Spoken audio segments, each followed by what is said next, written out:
So picture this, you're at a party and you barely know anyone there. You may be standing awkwardly near the snack table, drink in hand, just sort of hoping that someone might come up to you. Someone approaches and you think, oh my God, thank God, I don't have to stand here awkwardly anymore. She's a woman, mid-30s, 40s maybe. She's in jeans, a plain white t-shirt, and she comes up to you and says, hi, I'm a qualified nutritionist. I help busy women optimize their gut health. Right. What are you thinking now? Before you can say anything, she's just off. She's talking about kombuchas, cortisol, gluten, fermented foods, tip after tip after tip, just fact after fact. No jokes, no curiosity. She's just rapid firing information at you. So you think, okay, I'm going to try and steer this conversation into another direction. Let me take a look at her and see, what do I think she likes? Does she watch Survivor? Does she want to talk about politics? Maybe she wants to talk about cats. But there's no visual clue on her of what she's into or where she sits or who she is. So eventually you just say, I need the bathroom, and you plan your escape. So if we look at the situation, and you've probably been in a similar situation, it wasn't that the fact that what she was giving you was not useful or possibly even interesting. It's just that you weren't felt seen or heard.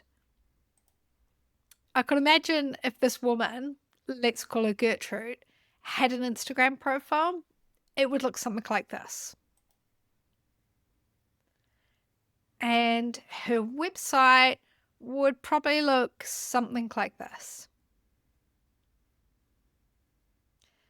Now, these are pretty extreme examples, but to be honest, I see businesses, particularly online businesses, course creation businesses, doing this all the time. They're talking at their audience instead of connecting with them. They're listing their credentials, they're talking about their course, and they're forgetting actually how to be more human in the way that they communicate. So how would you stop being someone like Gertrude? How would you connect with people? How do you make people seen and heard when they land on your website? So luckily, we use things called frameworks, and frameworks are the cheat sheet for us being able to communicate online. So the frameworks that I use are actually timeless frameworks based on human psychology that help us to build trust and connection. So let me go through what those are. Number one is StoryBrand. Like, StoryBrand is brilliant for messaging online, whether that be your website, whether that be your sales pages, webinars, or even your social media. The StoryBrand framework really cuts through the noise and connects with your ideal person. Now, the other is called Brand Archetypes, and Brand Archetypes give your brand personality. They help build connection quickly and make you memorable. So let's talk through those. StoryBrand. So this is the first one that I'm going to talk you through. And when you hear StoryBrand, you may think that this is going to be about telling your story. And most people think that. They hear story, they think it's going to be some long-winded story about how you got qualified and then you moved here and then you got married and how that connects to your business today. But stop. It's a complete opposite of that. So that's what it is not. So the best way I can talk about StoryBrand is to talk about the founder. I like to think of him more of as a discoverer, because he discovered StoryBrand, because what I'm going to show you has actually been around for thousands and thousands of years. So this is Donald Miller. And Donald used to be a successful writer, an author, and script writer. Very successful. And he decided, like you, that he was going to start sharing his knowledge online. Actually, I think it was in workshops to begin with. He was running events where he was going to sell information about learning to write. But for the sake of this, let's pretend that it was online. So his website could have looked something like this. He'd be forgiven for creating this. Fiction writing for beginners. Learn the basics of fiction writing online. Enroll now.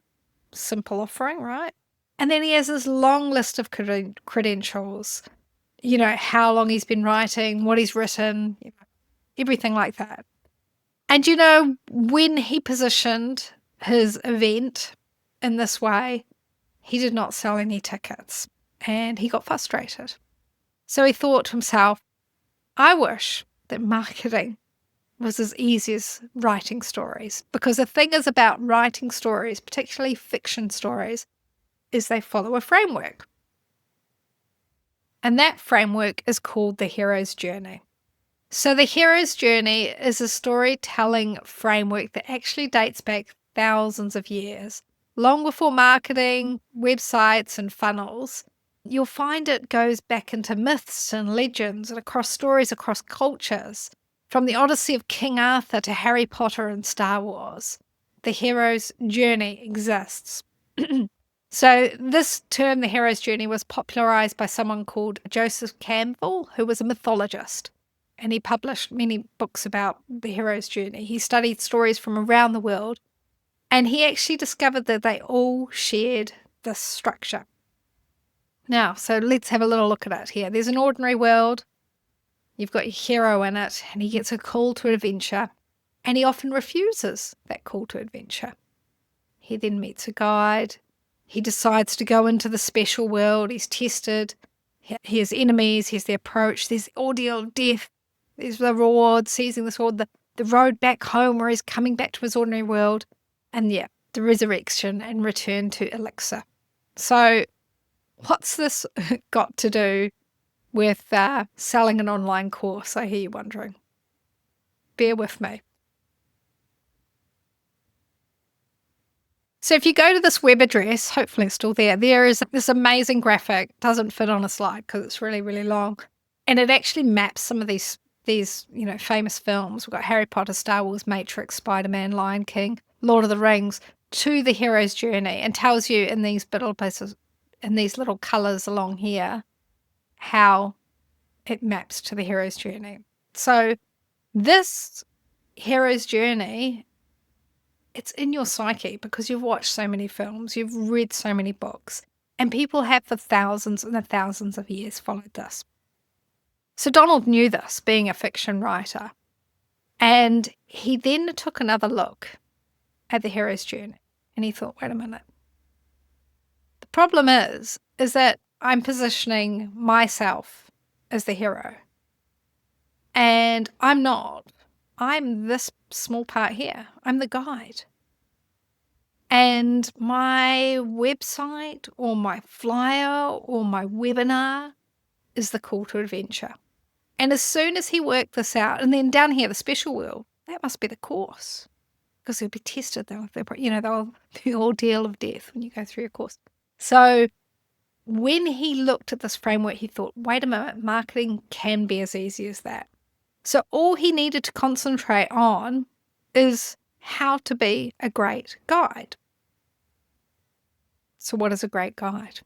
So if you want your clients to feel that call to adventure and to be pulled into a story loop, you need to be a great guide.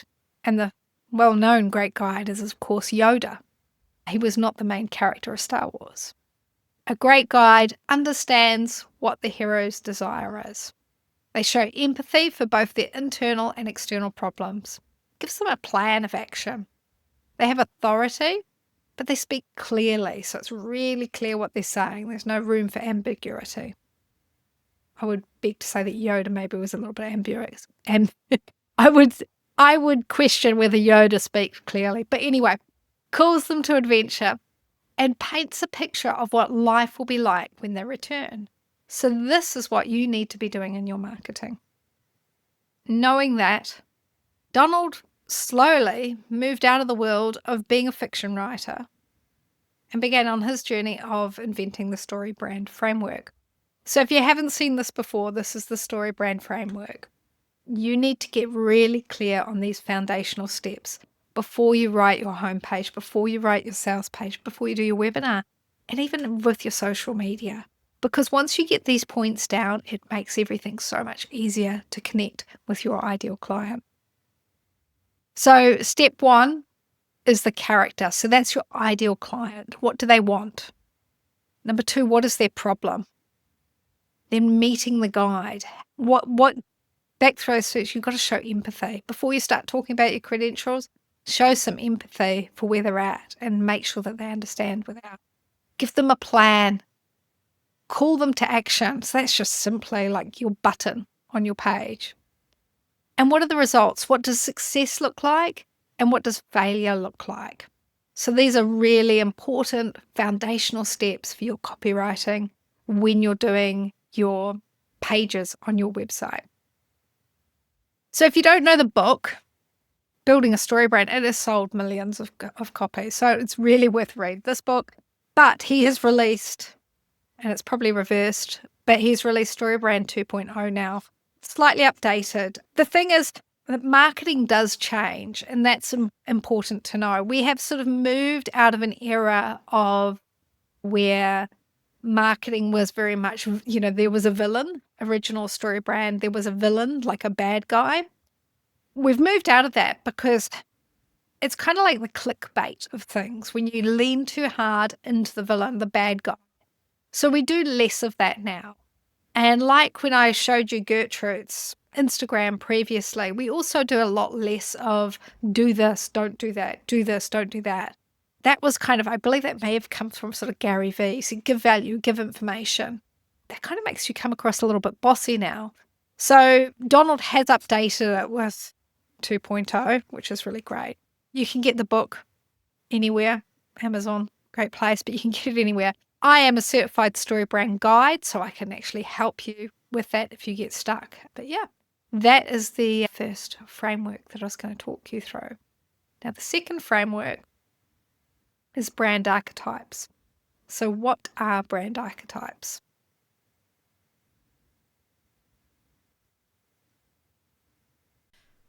So brand archetypes are rooted in the work of Carl Jung.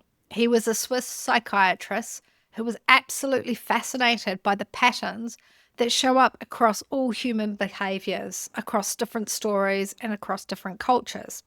So you can see how these really tie into the hero's journey, because like I said, with the hero's journey, we could go to different countries and different cultures and see this framework. So he actually believed that all humans share something that's called the collective unconscious. It's kind of like a shared memory bank across all humans of instincts, stories, and characters that we all recognize without even thinking about it. So if we look at the hero's journey, that is like a map for story. What this is, what brand archetypes is a map for creating characters. Now today, the brand archetypes are used by some of the world's biggest brands. So as we see around the top, the second circle here, these are all the archetypes: the creator, the innocent, the sage, the explorer, the outlaw, the magician, the hero, the lover, the jester, the everyman, the caregiver, and the ruler. So Old Spice is a really great example because that was quite a traditional brand. And it was starting to seem as really dated and quite boring. And probably about 10 years ago, they had a reposition. And they repositioned themselves as the jester. And now they are seen as being really fun. They do quite funny ads. If you want to look those up on YouTube, they're absolutely hilarious. Nike, for example, has always been raising you up as a consumer to be a hero. Even if you're just starting out on your fitness journey, it's your first ever 5K run or half marathon, whatever you're starting out doing, you're a hero. And that's where Nike is rooted. Apple is another really great example. Apple have always done things differently. So they are a creator brand. They're also really inspiring you to create things in a different way or to think differently, which is really exciting. I must say that these are not always completely static. They're a basis, and quite often when I do branding work with people, what I notice is sometimes people can even be like 50% creator and 50% entertainer, for example. You don't always fit into a bucket, but it's a really great starting point to create your brand and to create something that people resonate with, rather than being a blank canvas as Gertrude was. She was a blank canvas. I didn't even know where to go with her in a conversation because she was so white t-shirt and so plain and so straight-laced. Often great brands come out of what is not obvious, because the secret to creating a great brand that is memorable and stands out is, this is really important, it is not what you do, it is how you do it. So I'm going to say it again before I explain it. It is not what you do, but it is how you do it. Sorry. Okay, so let's take an example of, say, a children's dentist. If you were going to guess what brand a children's dentist was going to be, you might think caregiver, because they're giving care to children, like they're caring for their teeth. But it is not about what they do, it is about how they do it. What if I told you that this was a really fun dentist, where you get to select a costume before you enter that dentist's room, where you have funny glasses, and the dentist had a really long list of silly kids' jokes?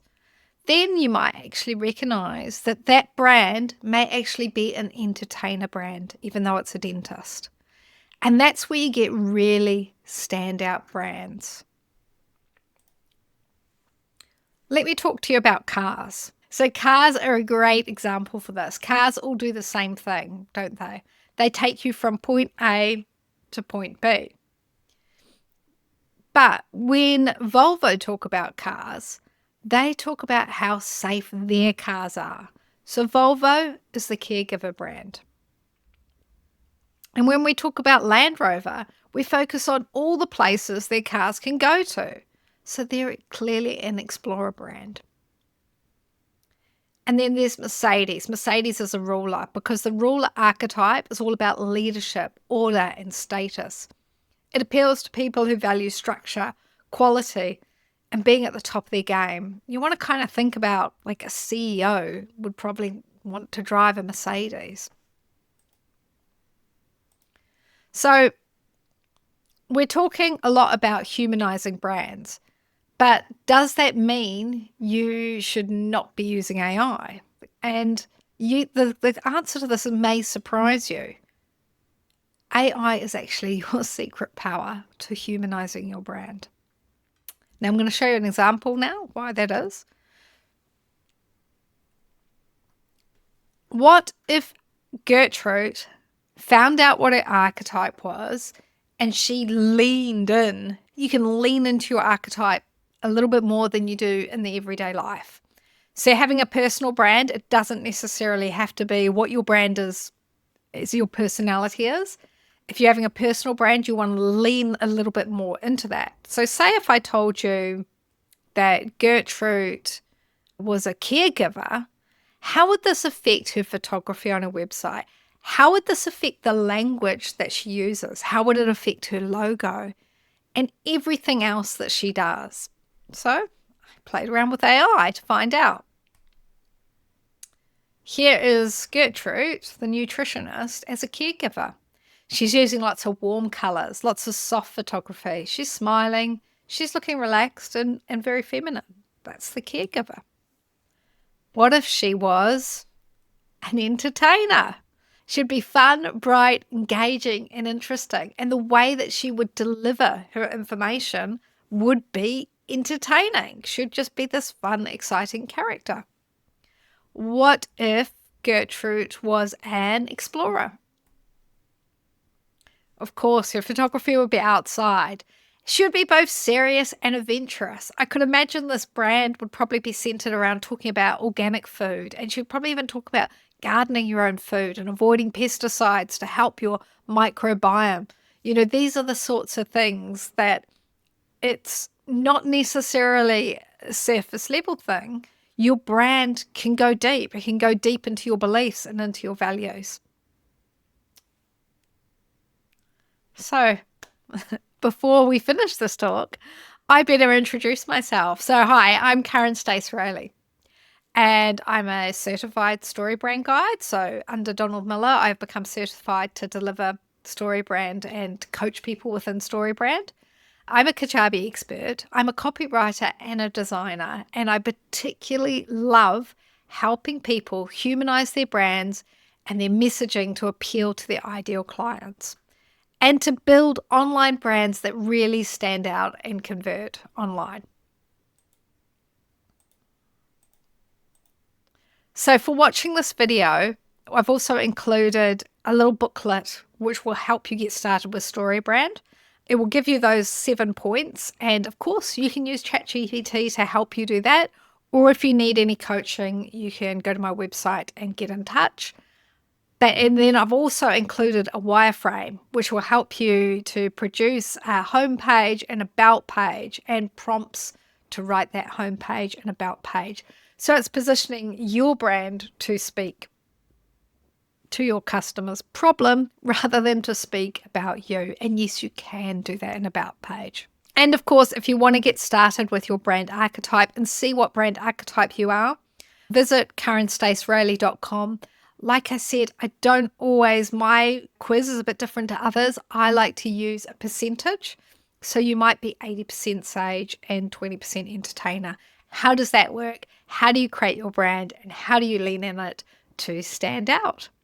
Thank you so much for listening to my little talk. And if you need anything else, please don't hesitate to get in touch. Car on, like turn the car on, Stace-Railly, spelt like rail. I know it's a difficult name.com. And yeah, thank you so much.